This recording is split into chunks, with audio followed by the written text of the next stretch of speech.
story comes to mind when I was back in elementary school.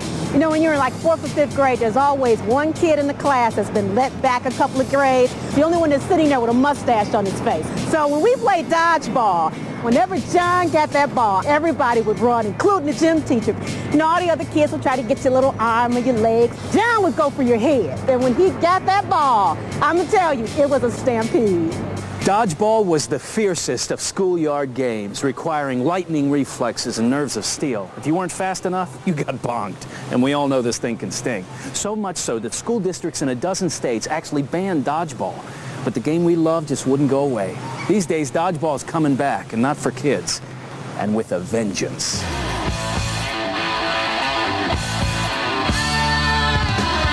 This is the National Amateur Dodgeball Association's Outdoor Championship.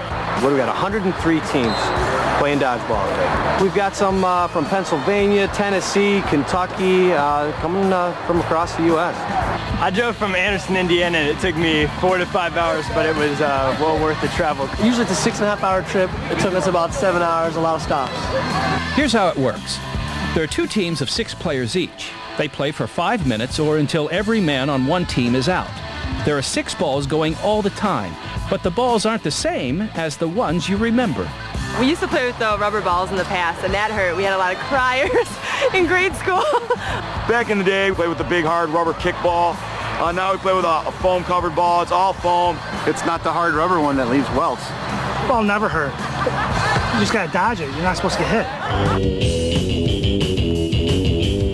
We took a combination of all the rules, what we thought would work for a tournament format, put that together, and created an official rule book.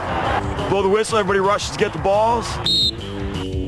Shots above the shoulders aren't allowed. If you have a ball in your hand, you can block the ball that's thrown at you with that ball. It's pretty much get hit, duck, or don't get hit. Oh, yeah! We're the first team to win the indoor and the outdoor national championships. 1, 2, 3, records!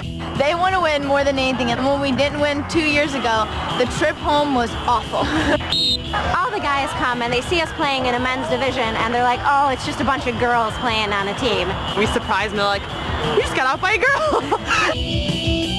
There's actual guys talking strategy on the field at the time, so it's advanced quite a bit from when we were kids in school. You take 2 balls, and you aim for one guy. One guy goes high, one guy goes low. I gotta pick one or the other, and you're still gonna get him in the end. I'm always up front. I'm the one that's daring them to hit me. Our strategy is just don't get hit and hit the other team first.